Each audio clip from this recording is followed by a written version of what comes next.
Hey guys, as you can tell, it's getting kind of cold here. Another little nightly update here, though, as we gathered today or tonight to discuss what happens after death. What is the process? Well, so far we know that after death comes rebirth, right? This never-ending cycle, this reincarnation matrix, death and rebirth, and over and over and over again. But what keeps us coming back here? How come we've spent so many lifetimes? Is it really just a lesson or a game? And if it's such a lesson or a game, why haven't we learned it yet? Or why haven't we beaten the game yet? Why do we really keep coming back here to experience trauma over and over again, suffering over and over again, a never-ending process of healing? We heal just to go back and unheal. And traumatize ourselves just so we can re-heal, and have someone tell us that, oh, you messed up here, or oh, you messed up there, you need to go back and then forget about what just happened. Forget about our mistakes, because we don't carry our memory with us, and then do it all over again, just for fun. For kicks, just for kicks. I'm a rebel just for kicks, yeah. But let's talk a little bit about the Gnostic beliefs. So there were these people that claimed to have knowledge, and it wasn't book knowledge, it wasn't something you can really study. It was true gnosis, inner knowledge, right? Inner connection, inner sight, revelation that somewhere along the line they picked up. So their belief system is that outside the plane of planet Earth, right? Plan ET, this project of extraterrestrial seeding that we currently live in and is overwatched by these watchers. Outside this realm consists of 7 other realms. The king, the overseer being Saturn, which is the demiurge. The closest realm to us being the moon, right? So it goes moon, Mercury, Sun, Venus, Jupiter, or Venus, Mars, Jupiter, Saturn, I believe, in that order. But regardless of order, these realms are basically ruled by the planets. And these planets are basically archons, or kind of lower level demigods, or gods in quotation marks, of the false god, the ultimate ruler to this plane of existence, the demiurge, or basically Satan. That's why many of the prophets, or at least one of the prophets, Isu or Jesus, or however he really was named, we don't even know, claims that this is Satan's playground, this is Satan's realm. And we see that in the carbon atom, with the 666. We see that through the emanation of Saturn's codes, with the hexagram found on its pole. 6 points, 6 triangles, and the 6-sided hexagon within the hexagram. Did I say within the hexagram? Right. So another emanation of 666, and we've come to realize that is really the base ego, right? The base consciousness that keeps us in a lower vibration. That keeps us in this 2-stranded DNA and preventing us from accessing our connection to our higher self. So when we get to these after-death experiences, more than likely we are greeted by some sort of relative, some sort of religious figure. And I may have discussed this in a previous video, but I want to go a little bit more in depth. So we're basically sought to feel comfort, right? Whoever's managing this realm, or the realms outside of this realm, encompassing this realm, will seek to bring us comfort through some sort of religious belief, or some sort of relative, or something that will make us feel at peace. And their main concern will be to get you to follow them into some sort of light, which is essentially some sort of memory wipe. Now, let's say you choose not to go with them. More than likely you're going to either get to the first realm door, kind of gateway, right? Part of the 7 gates of heaven, right? The 7 chakras, the 7 lights of the rainbow, the 7 colors of the rainbow, part of the light spectrum. Only that we can barely see, right? A small emanation, a small band, right? So these 7 archons, and you get to the moon first of all, which is the main gateway for reincarnation. It said that we are reincarnated through this false light of the moon, and we're being overwatched through this first gate, this first exterior planet potentially. And that these archons are kind of testing you to see if you have passed, or if you can pass this first gate of control. Really, they're doing everything in their power to prevent you from leaving, right? It's kind of like a big prison. You've just left your cell, and now you're wandering through the prison, and you get to a prison guard, in a sense, right? You feel like you're free, you're in the astrals, but really you're still in the prison, because the astrals, I believe, to be part of 4D. 4D, fourth dimension, is the tesseract. It's the 3D cube in 4 dimensions.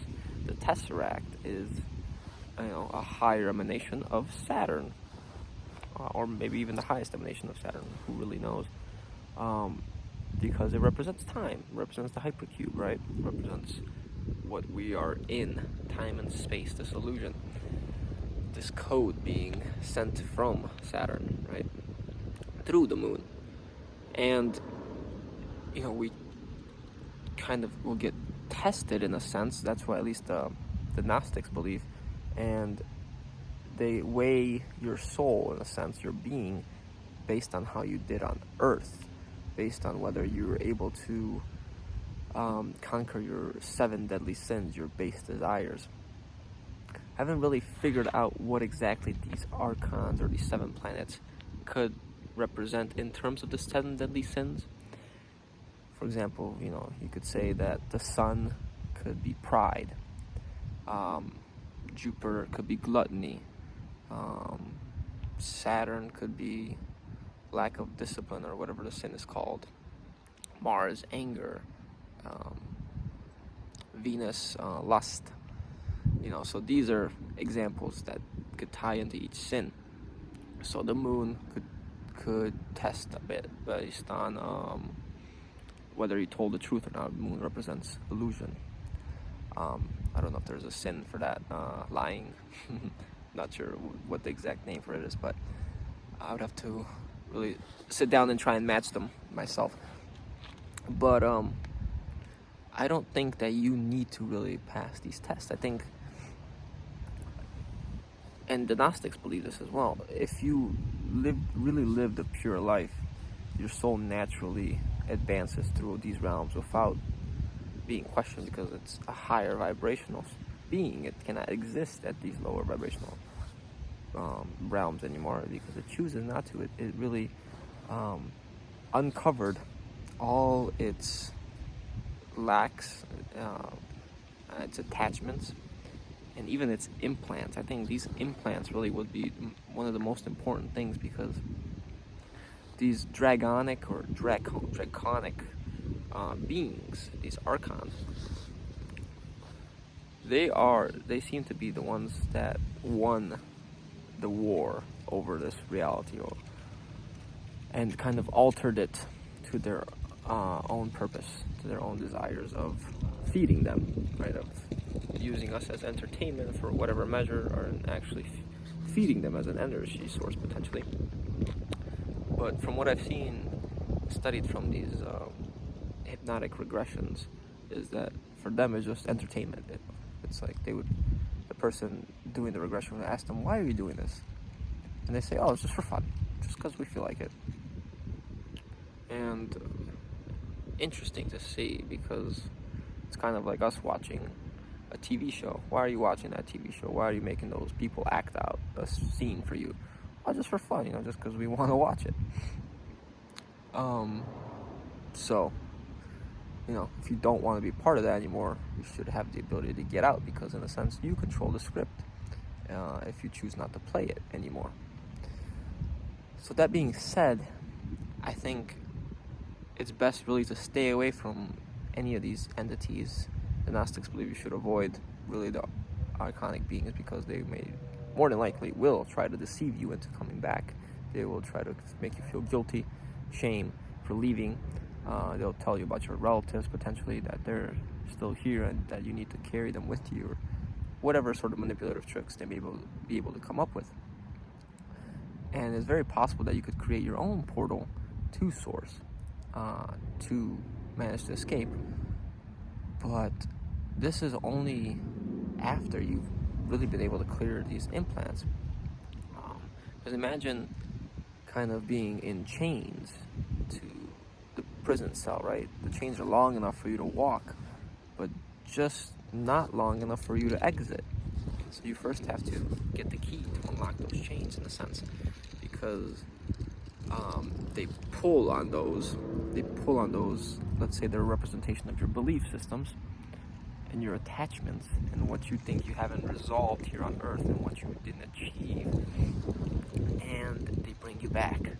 Right? They kind of puppeteer you and physically control you, or astrally, I guess, not physically, into their control system.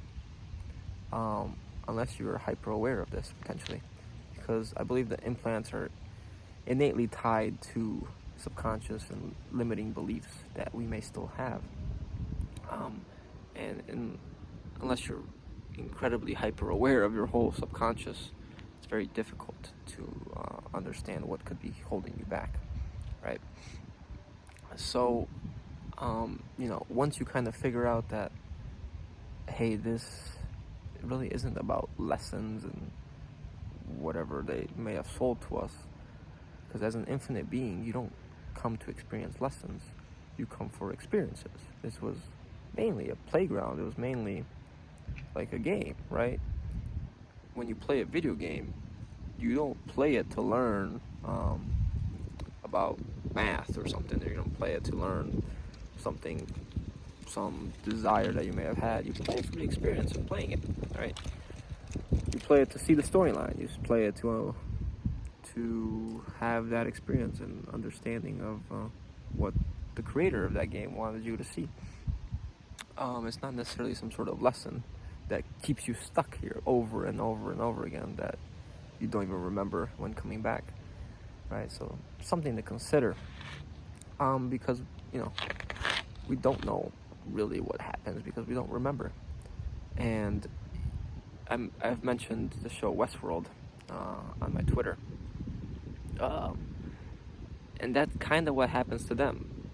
And they don't remember, right? They keep coming back. They keep getting sent back. The operators of the whole what's it called, game, I guess, the field of awareness that they're in, keep fixing them up, right? Well, every time they die, and they send them back, and they have no recollection. But some of them started remembering. They started tapping into those past life memories, and they got glimpses of these operators and of what may have happened to them, these traumatic experiences. And each character had a story. It was called their cornerstone. It was some traumatic event that made them who they were, right? And the moment they really let go of that cornerstone, right, and the Pyramid of Giza, or Jesus was said to be the chief cornerstone, or whatever, they let go of that cornerstone, they tapped into their true self, and they finally started remembering what actually had happened. And in a sense, that's what we kind of are on the path to. We're starting to remember that, hey, this wasn't all fun and games. There's some big shiny disk, lunar thing, satellite in the sky that doesn't seem like it was always there. It makes people go crazy every time it's full. Saturn's codes don't seem to be very harmonic. Yes, nature is very beautiful. It's operating in the most optimal way, but yet these codes are still seem very parasitic animals eat each other to survive, this isn't necessarily an organic playing ground where every being prospers in equality, has an equal kind of role and ability to live, right? So that means something is off. These codes are not what they should be, or not what they once were. And then, you kind of start diving into these other ways of thinking, other perspectives, and you start tapping into your own intuition and realizing something's off, something's not right. If this matrix is so profound that it exists at the physical level, you can imagine that it would probably exist at a higher level as well, because that's where it all starts, right? So in order to get us to keep coming back here, there has to be some sort of trickery, because once we realize that this place isn't what it's meant to be, more than likely we wouldn't come back here. There's no one to save but yourself, right? There's nothing to do, really. You came here for an experience, yet all these things intervened, and more than likely we got caught along the way at some point in this loop of time. And now it's about exiting this time loop, right? It's about understanding what really runs it, because if these codes are inorganic, it means something is projecting it. It means there is some sort of being behind it that isn't necessarily the ultimate benevolent being that really created us and actually created this reality, right? So again, just something to think about, something to be aware of after death, something to really plan and tap into, that you make sure you're not being deceived, right? You're maintaining your sovereignty upon leaving this body, and you gain it even in this life, so that you're prepared to stand up for yourself when out of this life. That is kind of your chance, really, to you have a window of opportunity to really start understanding what's been going on and find your way out, in between that time before, they potentially take you into another memory reset and send you back into a time loop.